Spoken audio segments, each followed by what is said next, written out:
नमस्ते दीदी भाई, देखिए हमारे यूट्यूब चैनल पर जा रहा है साउंड गीत बहुत प्यारा साउंड गीत है। पसंद आएगा लाइक शेयर करिए, घंटी में पूरी घंटे जरूर दवाई फुल में देखिए, लाइक शेयर करिए। हमारे नैहरे में हो, हमारे नैहरे में तबे जवाई पिया गईली दूबराई पिया ना।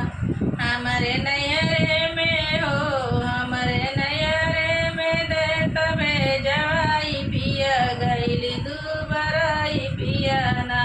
हमारे ननदी जी हो, हमारे ननदो जी निहार मोर मिठाई पिया गईली दूबराई पिया ना। हमारो ननदो जी हो, हमारो ननदो निहारली मोटाई पिया गईली दूबराई पिया ना। हमारे नैहरे में तबे जवाई पिया जैती हम मोटाई पिया ना। हमारे नैहरे में हो, हमारे नैहरे में हो ना ओछाई पिया जैती हम मोटाई पिया ना। हम खाई हम भात ननदो थोरिया निहार, हम खाई हम भात ननदो थोरिया निहार। हमारे नैहरे में तबे जवाई पिया जैती हम मोटाई पिया ना।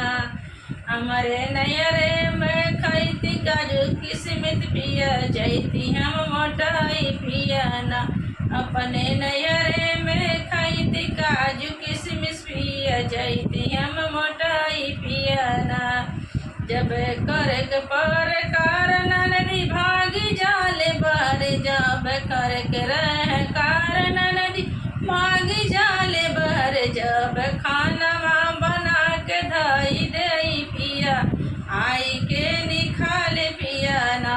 जब खाना बना के दई दे पिया आके खाई ले पिया ना।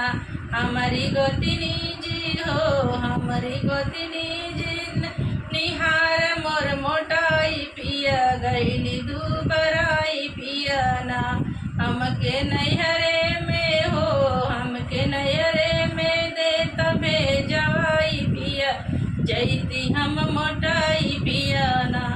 हमारे नैहरे में हो, हमारे नैहरे में तबे जवाई पिया जैती हम मोटा